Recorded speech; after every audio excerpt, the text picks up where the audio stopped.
Hey guys, welcome back to my channel. Happy new month, guys. Can you believe that it's already July? I am shook. Like, this year is just flying by. I hope you have a fabulous July and all your dreams come true.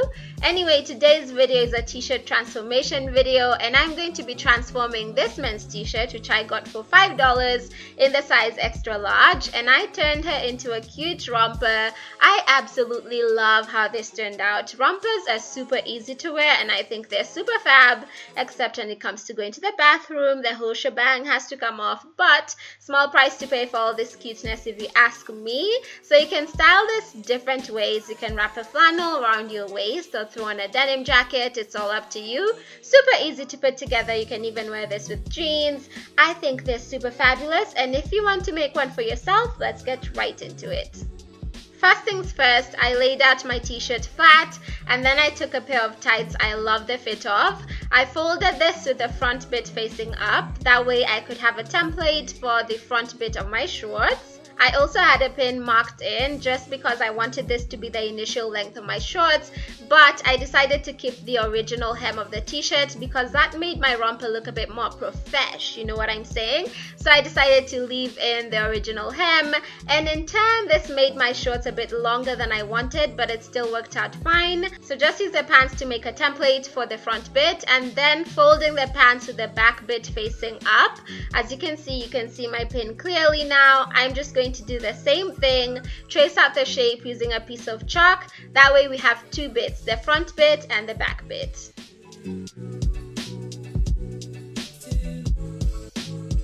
Make sure to leave about an inch or so for a seam allowance because you don't want these shorts to suffocate you once they're on.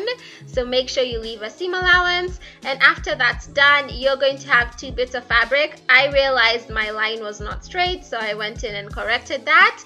I also made sure to mark my front bit and my back bit, that way I wouldn't get them mixed up. I went in again to draw another line because I felt like they were still not straight, and after everything was sorted out, I just cut off the two bits of fabric so that I'd have my front bit and my back bit. In my slow fashion, usually take my time cutting because I'm always so afraid that I'm going to cut my fabric wrong, so I do take a bit of my precious time with this. But do what you gotta do, baby girl. At the end of the day, you will have a beautiful romper, and that's all that matters.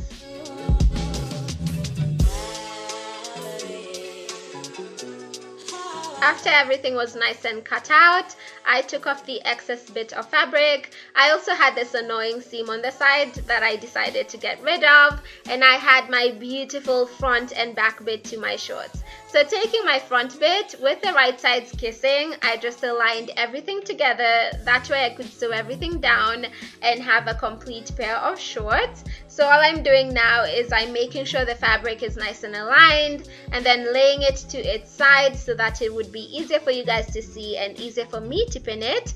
I'm just going to pin the two bits of fabric together. That way I can easily sew them down. Once everything is nice and pinned, you're just going to sew along the pins. Taking this to my sewing machine, I decided to use a zigzag stitch. You guessed it. The zigzag stitch allows for stretch, and since I'm working with stretchy material, it is ideal and perfect for this situation. But if your fabric is non-stretchy, feel free to use a straight stitch. Once that was done, I just repeated the same process with my back bit, just aligned the two bits of fabric together, pinned everything down, and sewed along the pins. Now you're just going to sew along the pins as well. Same procedure, use a zigzag stitch. Make sure to always back stitch when you're starting and finishing your sewing because you don't want it to just come unraveling when you're out and about. That is not going to be a cute look. So make sure you back stitch when you're beginning and ending your stitches. That way they stay in place, ma'am. Once that was done, I had my back bit and my front bit. So now I'm just aligning them together with the right sides kissing, because now you're going to pin the crotch bit and the side bit. That way we can have a complete pair of shorts. Obviously you want this to be a pair of shorts. If they're open, I think they'd be more, I don't even know what they'd be. So I recommend you pin them down. So I just pinned down the sides just to make sure when I was sewing, the fabric wasn't moving around.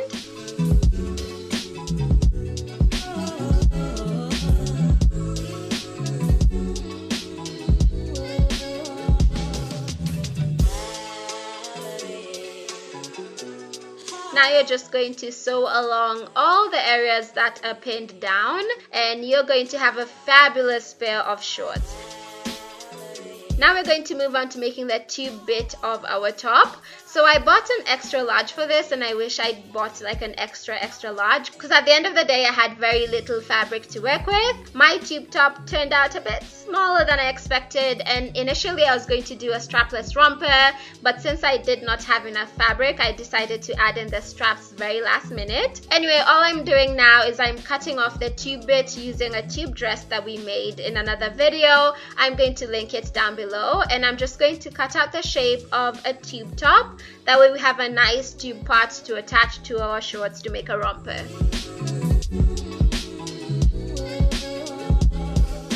Now I'm just going to put the right sides kissing and then sew along the sides using a zigzag stitch. That way we have a tube top to attach to our pair of shorts, and I used a zigzag stitch for this obviously, and this is what the tube top looks like. And now you're just going to attach it to your pair of shorts. So with the wrong sides up, you're going to align the tube top to the pair of shorts. Take your time with this and make sure everything is nice and aligned. Trust me, this is going to make a difference when you sew everything down. You don't want to have bits of fabric poking out because you did not pin down the excess fabric. So take your time with this and make sure you're stretching out what needs to be stretched out and pinning it in place. That way when it comes to sewing, your job is super easy to do and you'll be done in minutes.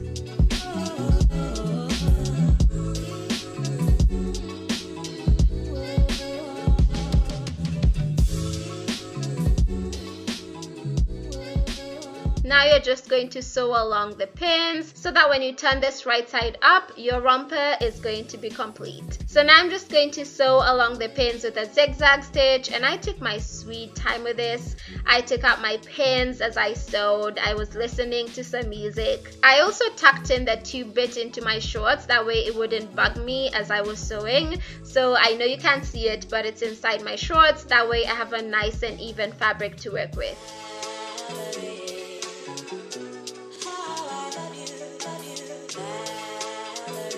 Once that's nice and sewn, that's what you're going to be working with at this point. So as you can see, my tube bit is attached to my shorts, and you can leave it at this point if you feel it's sufficient enough, but my tube bit was just not going to cooperate with me. My boobs would be out if I wore this like this, so I decided to make some straps from the hem of the sleeves. So all I did was I cut off the sleeves and then cut off the hem bit very carefully.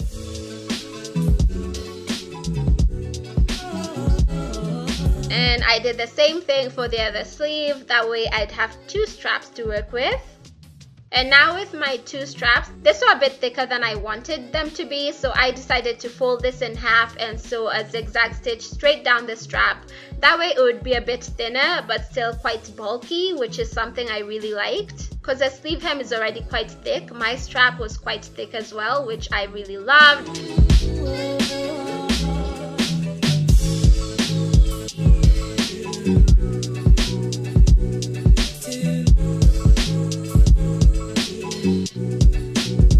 And this is what your strap should look like at this point.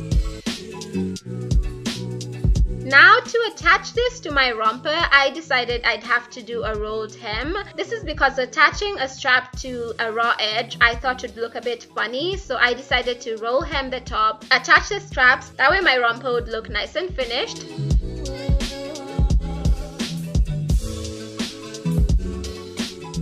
So all I'm doing is I'm folding in the fabric twice. and then just sewing straight down using a zigzag stitch on that, just to make sure everything stays in place. And this is going to help your romper look very finished. So definitely take your time with this because you don't want it to just come undone once you're done sewing. So make sure you're really rolling in that fabric and then sewing it in place. And then when it comes to the strap, I just marked with a piece of chalk where my strap was supposed to go. That way I would align it perfectly with where it needed to be. So I marked on both the romper and the strap the points that needed to be together, rolled in my fabric twice. That way I could have my rolled hem, put the strap directly on top of where I need it to be, and then continued sewing. So you definitely need to take time with this. This needs a bit of patience. Don't rush this because you don't want the strap to move about as you're sewing. Definitely take your time. Keep on folding in the fabric twice and just sew to your heart's content.